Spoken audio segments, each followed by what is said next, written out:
आता म्हणजे लाडक्या बहिणीमुळं एक मोठं परिवर्तन महाराष्ट्रामध्ये झालंय ही फॅक्ट आहे. तुमची लाडकी बहीणच्या बद्दल तुमची काय भूमिका आहे पक्ष म्हणून? माझी भूमिका स्पष्ट आहे. एक, जी आम्ही वचनं दिली असतात ती पाळायला पाहिजेत. मग त्याच्यात तुम्ही सहसा कोणी अर्थशास्त्रांबद्दल बोलाल, कदाचित वेगळी भूमिका असू शकते.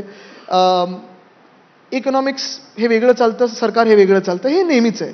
कारण नाही तर दोन्ही कधी एकत्र जात नाही.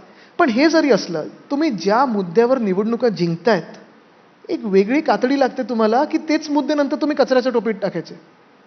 ज्याच्यावर तुम्ही जिंकलात ते 2-3 मुद्दे तरी आत्ता पहिले अर्थसंकल्पात आणा. ते न करता 46,000 कोटीची जी तरतूद केली होती मागच्या वर्षी, आता किती केली? 30,000 कोटी केली आहे. म्हणजे ते तर कमीच केले.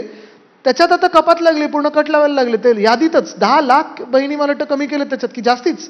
आणि हे सगळं होत असताना तुम्ही 1,500च ठेवता. म्हणजे यादी कमी केली तरी वाढवत नाही तुम्ही. काय चाललंय? शेतकरी आत्महत्या करते. आजच मी वाचलं, की महाराष्ट्रात कदाचित देशात सर्वाधिक शेतकरी महाराष्ट्रात आत्महत्या करतात. सोयाबीन तुम्ही सांगितलं होतं आम्ही विक्रमी हे करू, काही पुढे झालं नाही. तर मुद्दा हाच आहे ना, की जे काही चाललं आहे ते कितपत योग्य. आणि आज विजन महाराष्ट्रामध्ये मला हेच विचारायचं आहे, की लाडकी बहीणबद्दल माझं मत असेल किंवा कर्जमुक्तीबद्दल असेल, कधीही कुठच्याही राजकारणी माणसाबरोबर इकॉनॉमिस्ट कधी एका टेबलवर बसू शकत नाही, कारण 2 वेगळे मतप्रवाह असतात. पण हे जरी झालं तरी एक मध्य मार्ग काढून तुम्हाला काहीतरी चांगलं देता येतं ना.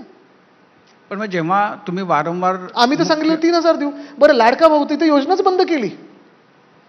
नाही, मी असं विचारतोय की जेव्हा तुम्ही मुख्यमंत्र्यांच्या तुमच्या भेटी होतात तेव्हा कोणते मुद्दे होते किंवा आहेत? आता ईव्ही पॉलिसी जी होती महाराष्ट्रासाठी, युती. नाही ना, हेडलाईन्स देत नाही तुम्हाला, गंमत करतोय. नाही पण